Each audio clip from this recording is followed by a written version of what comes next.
वाहतूक कोंडीस कारणीभूत ठरलेल्या गायमुख घाटातील रस्त्याच्या दुरुस्तीचं काम सुरू झालं असून वसई तालुक्यात अवजड वाहनांना थांबवण्यासाठी पर्याय शोधले जात आहेत. सकाळ आणि संध्याकाळी अवजड वाहतूक बंद केल्यानं ठाणेकरांना काहीसा दिलासा मिळालाय. गायमुखचा रस्ता 60 फुटी करण्यासाठी वनविभागाकडे परवानगी मागण्यात आली आहे. खाजगी संस्था नेमून खड्डेमुक्त ठाणे तसंच कृषीवरील प्रक्रिया प्रकल्प आणि सुरण लागवड असे अभिनव प्रकल्प राबवले जाणार असल्याचं जिल्हाधिकारी डॉ. श्रीकृष्ण पांचाळ यांनी पत्रकार परिषदेत सांगितलं. डॉ. श्रीकृष्ण पांचाळ यांनी ठाणे जिल्हाधिकारी पदाची सूत्र स्वीकारल्यानंतर 50 दिवसांनी पत्रकारांशी संवाद साधताना ठाणे जिल्ह्यातील पर्यटनाला चालना, कृषी, वाहतूक समस्यांची सोडवणूक, नवीन जुन्या प्रकल्पांची सद्यस्थिती आणि त्यावरील मार्ग कसे काढले जातील हे स्पष्ट केलं. ठाणे जिल्ह्यातील 39 पर्यटन स्थळांचा विकास केला जात असून त्यातील काही पर्यटन स्थळांना भेटी दिल्याचंही त्यांनी सांगितलं. येऊर, माहुलीगड, माळशेज घाट, काळू नदी बॅकवॉटर, तानसा, अंबरनाथ, मलंगगड, ट्रॉली याबाबत निधी मंजूर झाला असून ती कामं मार्गी लावण्याचं करण्यात येणार आहे. ठाणे जिल्ह्यातील कृषी क्षेत्रात प्रोसेसिंग प्रक्रियेला चालना देऊन शेतकऱ्यांना सक्षम केलं जाईल. शाळांचं सक्षमीकरण, जमिनीचा डाटा बँक, रस्ते सुरक्षा समितीचं प्रभावी काम करण्यावर लक्ष केंद्रित केलं जाईल. ठाणे जिल्ह्यातील खारफुटीच्या संरक्षणासाठी काम केलं जात असून सरकारी जमिनींवरील अनधिकृत बांधकामांवर कारवाई केली जात असल्याचंही त्यांनी सांगितलं.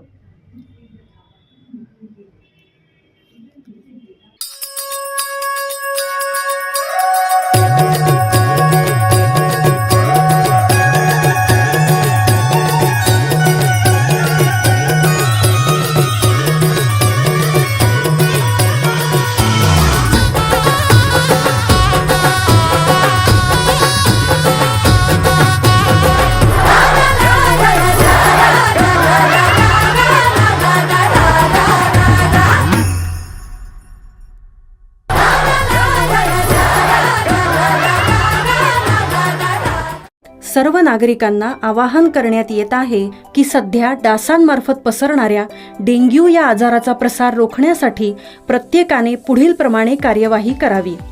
डेंग्यू आजार एडिस इजिप्ती हा डास चावल्याने होतो. या डासांची पैदास साचलेल्या किंवा साचवलेल्या स्वच्छ पाण्यामध्ये होते. 8 दिवसांपेक्षा जास्त दिवस पाणी उघडे व साचून राहिल्यास त्यात डास अंडी घालतात. अंड्यांच्या अळ्या तयार होऊन पुढे डास तयार होतात. यासाठी आपल्या घरातील पाणीसाठे उदाहरणार्थ बॅरल्स, पिंपे, टाक्या, हौद, रांजणे इत्यादी दर आठवड्याला रिकामे करून घासून पुसून कोरडे करून पुन्हा भरावे. 1 दिवस कोरडा दिवस म्हणून पाळावा. पाणी साठ्यांना घट्ट झाकणे बसवावीत किंवा जुनी साडी, चादर, धोतर यांनी बांधून झाकून ठेवावीत, म्हणजे डास त्यात जाऊन अंडी घालणार नाहीत.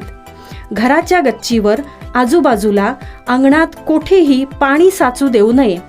भंगार सामान उघड्यावर टाकू नये. उदाहरणार्थ टायर्स, प्लास्टिक सामान, कुंड्या, टाकाऊ वस्तू इत्यादी. अशा सामानात पावसाचे पाणी साठून त्यात डेंग्यूच्या डासांची पैदास होते. घरातील कूलर्स, फ्रीजच्या पाठीमागील ट्रे हे देखील वेळोवेळी कोरडे करावेत.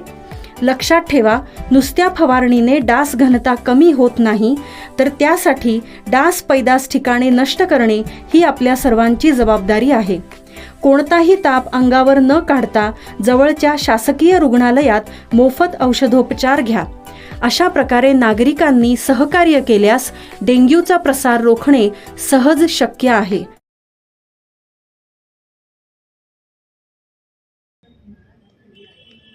शिवसेना उद्धव बाळासाहेब ठाकरे पक्षप्रमुख उद्धव ठाकरे यांच्या पत्नी रश्मी ठाकरे यांनी आज ठाण्याच्या टेंभी नाका येथील धर्मवीर आनंद दिघे यांनी सुरू केलेल्या दुर्गेश्वरीचं दर्शन घेतलं. यावेळेला देवीची खणानारळाने ओटी भरून रश्मी ठाकरे यांनी अंबे मातेची महाआरती केली. राज्यातील जनतेला सुख, समृद्धी, स्थैर्य आणि आनंद लाभू दे असे साकडे त्यांनी देवीला घातले. रश्मी ठाकरे यांच्या स्वागतासाठी टेंभी नाक्यावर शिवसेना महिला आघाडीच्या रणरागिणींनी तुफान गर्दी केली होती. तसंच यावेळी शिवसेना प्रमुख बाळासाहेब ठाकरे आणि धर्मवीर आनंद दिघे अमर रहेच्या घोषणेनं टेंभी नाका परिसर दणाणून गेला. अवघा टेंभी नाका भगवामय झालेलं यावेळी पाहायला मिळाला. दरवर्षी ठाकरे कुटुंबीय देवीचं दर्शन घेऊन महाआरती करतात. रश्मी ठाकरे यांच्या स्वागतासाठी ठाण्याच्या देववेशीपासून शिवसैनिक आणि महिला आघाडीच्या कार्यकर्त्यांनी प्रचंड गर्दी केली होती. तसंच त्यांनी शिवसेनेचे उपनेते स्वर्गीय अनंत तरे यांच्या निवासस्थानी विराजमान झालेल्या देवीचंही दर्शन घेतलं. दरम्यान चंदनवाडी शिवसेना शाखा, श्रीरंग शिवसेना शाखा आणि रामचंद्र नगर नवरात्र उत्सवालाही त्यांनी भेटी दिल्या. यावेळी शिवसेनेचे नेते माजी खासदार राजन विचारे, संपर्क प्रमुख नरेश मणेरा, जिल्हा प्रमुख केदार दिघे, प्रकाश पाटील, प्रवीण म्हात्रे, MK मडवी, संजय तरे, उपजिल्हा प्रमुख प्रदीप शिंदे, शहर प्रमुख अनिश गाडवे, शिवसेना उपनेत्या ज्योती ठाकरे, संपर्क प्रमुख रंजना निवाळकर, स्मिता इंदुलकर, अनिता प्रभू, पुष्पलता भानुशाली, कल्याण ग्रामीण विभाग संघटिका योगिता नाईक, माजी नगरसेविका निलिमा शिंदे, अंकिता पाटील यांच्यासह उपशहर प्रमुख, विभाग प्रमुख, उपविभाग प्रमुख, शाखा प्रमुख, इतर पदाधिकारी, कार्यकर्ते, मोठ्या संख्येनं महिला शिवसैनिकही उपस्थित होत्या.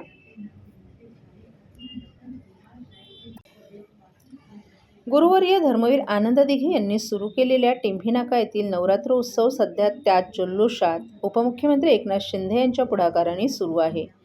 श्री जय अंबे माँ सार्वजनिक धर्मादाय विश्वस्त संस्थेच्या वतीनं या उत्सवाचं योग्य नियोजन करण्यात येत आहे.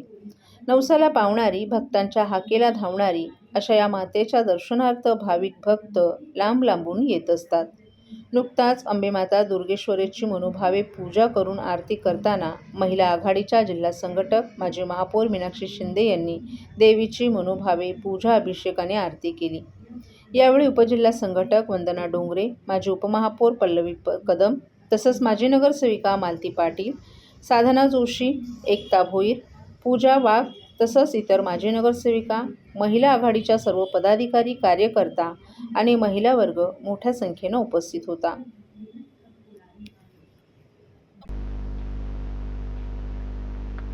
पावसाने राज्यभर थैमान घातलं असताना जगाचा पोशिंदा संकटात सापडलाय. महाराष्ट्रावर आलेलं आसमानी संकट दूर कर, शेतकऱ्यांना चांगले दिवस येऊ दे असे साकडे शिवसेना नेते माजी खासदार राजन विचारे यांनी ठाण्याच्या दुर्गेश्वरीकडे घातले. दरवर्षीप्रमाणे यंदाही टेंभीनाका येथे गुरुवर्य धर्मवीर आनंद दिघे यांनी सुरू केलेल्या नवरात्र उत्सवाच्या पंचमीच्या दिवशी राजन विचारे सहकुटुंब दुर्गेश्वरी चरणी नतमस्तक झाले. धर्मवीर आनंद दिघे यांनी सुरू केलेल्या नवरात्र उत्सवाला एक वेगळीच परंपरा आहे. नवसाला पावणारी आणि हाकेला धावणारी असे या दुर्गेश्वरी देवीची ख्याती आहे. राज्यभरातून अनेक भाविक भक्त देवीच्या दर्शनाला येत असतात. दरवर्षीप्रमाणे याही वर्षी सहकुटुंब देवीची पूजा आणि आरती करून दर्शन घेतलं. आम्ही तरुण असताना हा उत्सव पाहत आलो असून धर्मवीरांच्या तालमीत तयार झालेले आमच्यासारखे कार्यकर्ते या उत्सवात हिरहिरीने सहभाग घेत असतात. उत्सवाची ही परंपरा अशी कायम अखंड राहील असा आम्हाला विश्वास वाटतो असं मत राजन विचारे यांनी व्यक्त केलं. यावेळी शिवसेना उद्धव बाळासाहेब ठाकरे पक्षाचे पदाधिकारी, कार्यकर्ते आणि महिला आघाडी मोठ्या संख्येने उपस्थित होते. आईच्या नावाचा गोंधळ मांडीला, गोंधळाला ये आई, गोंधळाला ये आई, गोंधळाला ये भवानीच्या नावानं.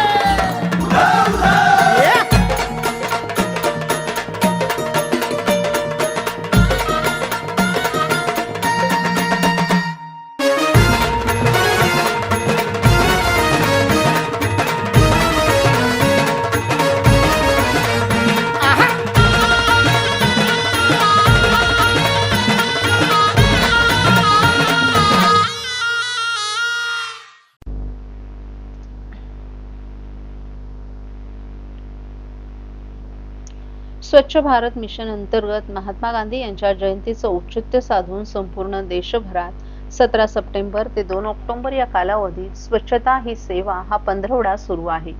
या अभियानांतर्गत ठाणे महानगरपालिका, घनकचरा व्यवस्थापन विभाग आणि ठाणे पोलीस आयुक्तालय यांच्या संयुक्त विद्यमानं कापूरवाडी परिसरातील धार्मिक स्थळं तसंच पोलीस ठाणे परिसरात स्वच्छता ही सेवा हे अभियान आज राबवण्यात आलं. एक दिन एक घंटा एक साथ हे या अभियानाचं घोषवाक्य असून नागरिकांमध्ये स्वच्छतेची भावना निर्माण व्हावी असं असून प्रत्येक नागरिकांनी स्वच्छता ही आपली जबाबदारी आहे या भावनेनं यात सहभागी व्हावं असे आवाहन खासदार नरेश मस्ते यांनी यावेळी केलं. कापूरवाडी परिसरात राबवण्यात आलेल्या या मोहिमेत खासदार नरेश मस्के, आमदार संजय केळकर, महापालिका आयुक्त सौरभ राव, अतिरिक्त आयुक्त प्रशांत रोडे, उपायुक्त मनीष जोशी, दिनेश तायडे, सहाय्यक आयुक्त सोनल काळे, आरोग्याधिकारी डॉक्टर राणी शिंदे तसंच विविध शाळांचे विद्यार्थीही सहभागी झाले होते. यावेळी कापूरवाडी येथील आशापुरा धाम मंदिर परिसरातील साफसफाई करण्यात आली. तसंच कापूरवाडी परिसराची देखील यावेळी स्वच्छता करण्यात आली. तसंच याच परिसरात खासदार नरेश मस्के, आमदार संजय केळकर, पालिका आयुक्त सौरभ राव यांच्या हस्ते वृक्षारोपण करण्यात आलं. तर दर्गा आणि चर्च परिसर देखील स्वच्छ करण्यात आला. ठाणे महानगरपालिका घनकचरा व्यवस्थापन विभागाच्या वतीने स्वच्छता ही सेवा स्वच्छोत्सव 2025 या राष्ट्रीय अभियानाअंतर्गत विविध स्वच्छता आणि जनजागृती उपक्रम राबवण्यात आले.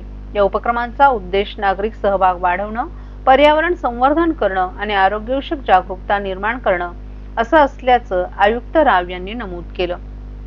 स्वच्छतेचे ब्रँड अँबॅसेडर श्रीकांत वाड आणि रवींद्र प्रभुदेसाई यांनी विविध उपक्रमांमध्ये सक्रिय सहभाग घेतला. त्यांनी नागरिकांना स्वच्छता ही सेवा मोहिमेत सहभागी होण्यासाठी प्रेरित केलं आणि स्वच्छतेच्या संदेशाचा प्रसार केला.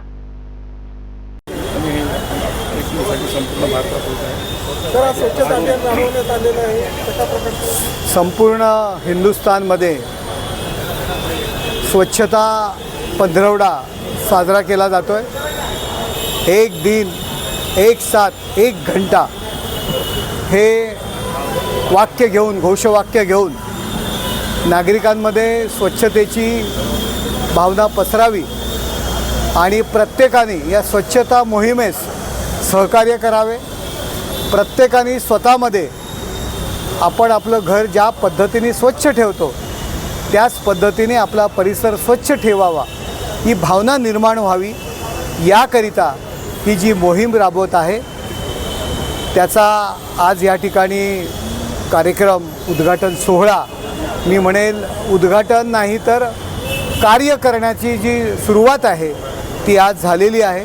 मंदिर असेल, मस्जिद असेल, पोलीस स्टेशन असेल, या ठिकाणी लोकप्रतिनिधी आणि महानगरपालिकेचे अधिकारी मिळून ही सेवा आम्ही सुरू केलेली आहे. ही सेवा फक्त फोटोपुरती मर्यादित नसून नागरिकांनी याचा बोध घ्यावा की आपण ज्या पद्धतीने आपलं घर स्वच्छ ठेवतो त्याच पद्धतीने आपला परिसर आपण स्वच्छ ठेवला पाहिजे. परिसर स्वच्छ राहिला तर गाव स्वच्छ राहतं, गाव स्वच्छ राहिलं तर शहर राहतं, शहर राहिलं तर राज्य आणि राज्य राहिलं तर देश.